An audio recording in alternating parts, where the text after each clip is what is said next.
नमस्कार, news state Madhya Pradesh Chhattisgarh में आपका स्वागत है। मैं हूं आपके साथ लोकेंद्र त्यागी। 1 नवंबर का दिन मध्य प्रदेश के लिए बेहद खास है। 1 नवंबर के ही दिन राज्यों के पुनर्गठन के फलस्वरूप 1956 को नया राज्य मध्य प्रदेश अस्तित्व में आया।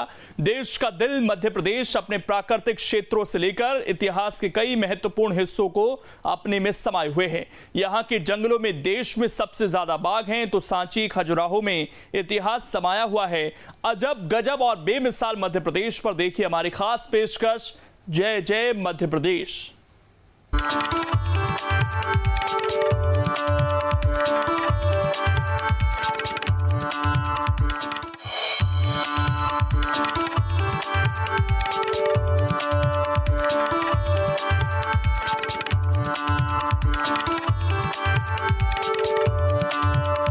मध्य प्रदेश 67 साल का हो गया है, यानी कि मध्य प्रदेश की स्थापना। मध्य प्रदेश की स्थापना 1 नवंबर 1956 को हुई थी और नए राज्य के रूप में मध्य प्रदेश अस्तित्व में आया था। उस वक्त आज का मध्य प्रदेश और छत्तीसगढ़ एक हुआ करता था। भले ही मध्य प्रदेश राज्य की स्थापना 1956 में हुई, लेकिन इस प्रदेश का इससे पहले भी पुराना इतिहास रहा है। मध्य प्रदेश की स्थापना से पहले इसका एक हिस्सा मध्य प्रांत कहलाता था। 1950 में मध्य प्रदेश बरार, छत्तीसगढ़, मकराई रियासतों को मिलाकर एक राज्य बना। नए राज्य की राजधानी नागपुर को बनाया गया था। नागपुर, जो कभी मध्य प्रांत की राजधानी था, वो अब महाराष्ट्र में पड़ता है। 1956 में इसे फिर से पुनर्गठित कर मध्य प्रदेश बनाया गया। मध्य प्रदेश में मध्य भारत, विंध्य प्रदेश और भोपाल राज्य को रखा गया। नागपुर को अलग कर बॉम्बे में स्थानांतरित कर दिया गया। एक सवाल है कि जब मध्य प्रांत के नाम से पहले से देश में एक राज्य था, तो मध्य प्रदेश का सपना क्यों देखा गया? जानकार बताते हैं कि आजादी के बाद भाषा के आधार पर राज्यों की मांग तेजी से उठने लगी। इसके लिए केंद्र सरकार ने राज्य गठन आयोग बनाया और भाषा के आधार पर नए राज्यों के गठन पर चर्चा शुरू हुई। पहले का मध्य प्रांत भाषा के आधार पर गठित नहीं था। हिंदी भाषी और मराठी भाषी लोग मध्य प्रांत में रहते थे। जब भाषा के आधार पर राज्य के गठन की चर्चा शुरू हुई, तो प्रदेश के विभूतियों पंडित रविशंकर शुक्ल, डॉक्टर शंकर दयाल शर्मा समेत प्रदेश की कई प्रमुख हस्तियों ने हिंदी भाषी राज्य के रूप में मध्य प्रदेश का सपना देखा। चर्चा शुरू हुई तो मध्य प्रांत से मराठी भाषी वाले जिलों को अलग कर दिया गया। मराठी भाषी वाले हिस्सों को उस वक्त के बॉम्बे राज्य में मिलाया गया। मध्य प्रांत की उस वक्त की राजधानी नागपुर को भी भाषा के आधार पर अलग करना पड़ा। नए प्रांत मध्य प्रदेश में जिन राज्यों को शामिल किया गया, उनकी अपनी विधानसभा थी। मध्य प्रदेश का निर्माण तत्कालीन सीपी यानी सेंट्रल प्रोविंस एंड बरार, मध्य भारत, विंध्य प्रदेश और भोपाल राज्य को मिलाकर किया गया। मध्य प्रदेश राज्य की स्थापना के पीछे जो इसके आर्किटेक्ट थे, पंडित रविशंकर शुक्ला, जो उसमें मुख्यमंत्री थे, उनकी जो भावना थी वो ये एक बड़े हिंदी प्रदेश की गठन की उनकी धारणा थी। और उसके लिए वो जो अलग अलग राज्य थे, मालवा और विंध्य, विदर्भ, जो सीपी बरार जो था पुराना मध्य प्रदेश, इन सब को मिलाकर एक बड़ा हिंदी प्रदेश बने, जिससे उसकी एक पॉलिटिकल वॉइस नेशनल लेवल पर हो। और जब किसी राज्य की आवाज़ दिल्ली में होती है, तो फिर राज्य के विकास की जो बाधाएं हैं वो ख़त्म होती है। इस लिहाज से, इस सोच के साथ मध्य प्रदेश का गठन हुआ।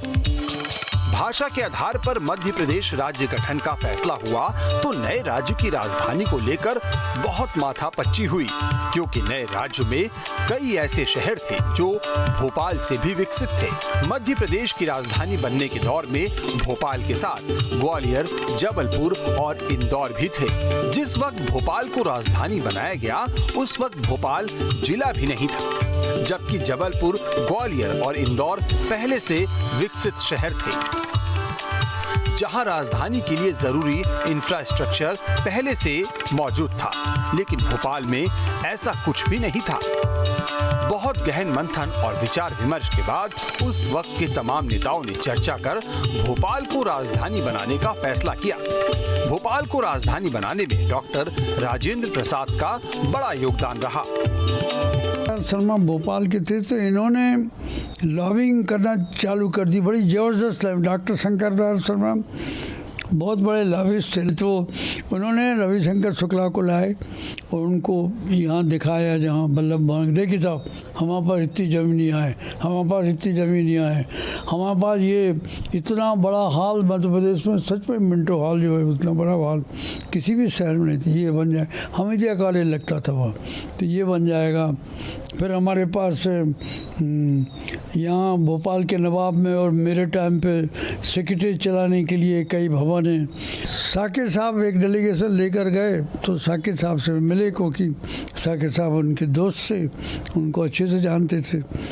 तो उन्होंने बोला कि भोपाल में बनना चाहिए। और साकिर साहब ने ये बोला कि हमारे यहाँ तो राजा भोज का राज रह चुका है। तो राजा जवाहरलाल नेहरू ने बोला कि राजा भोज का राज तो है, पर ये बताओ साकिर साहब गंगू तेली का राज कहाँ था, मैं उसको राजधानी बना लूँगा।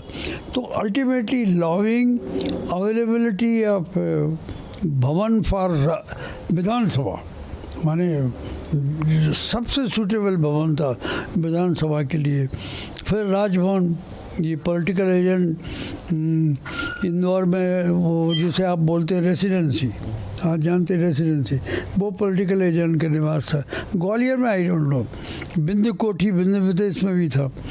तो ये इस तरह लॉबिंग के साथ पूरे ये तय हुआ कि भोपाल को ही राजधानी बनाई जाए।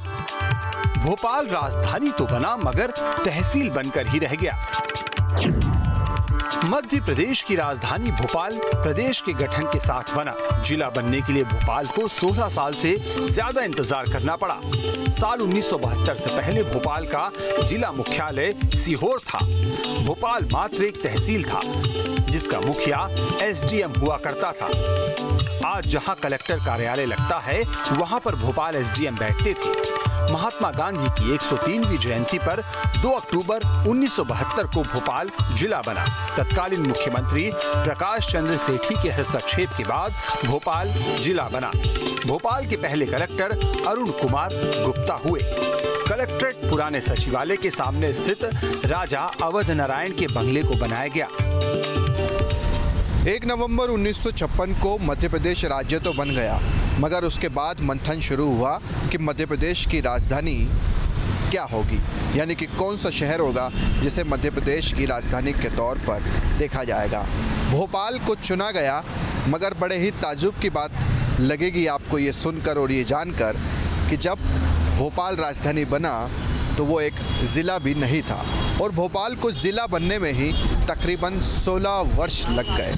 ये तस्वीरें आप देख रहे हैं फ़िलहाल भोपाल में कलेक्ट्रेट कार्यालय की, जो कि एसडीएम कार्यालय हुआ करता था, यानी कि उस समय भोपाल एक तहसील हुआ करती थी।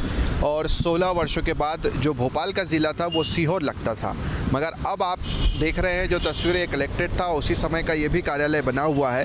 और साथ ही साथ भोपाल को राजधानी कैसे बना, इसको लेकर भी काफ़ी मंथन हुआ, क्योंकि ग्वालियर और इंदौर की बात की जाए तो वहाँ पर भी ये बात की जा रही थी, या जबलपुर की, कि उससे राजधानी बनाना चाहिए।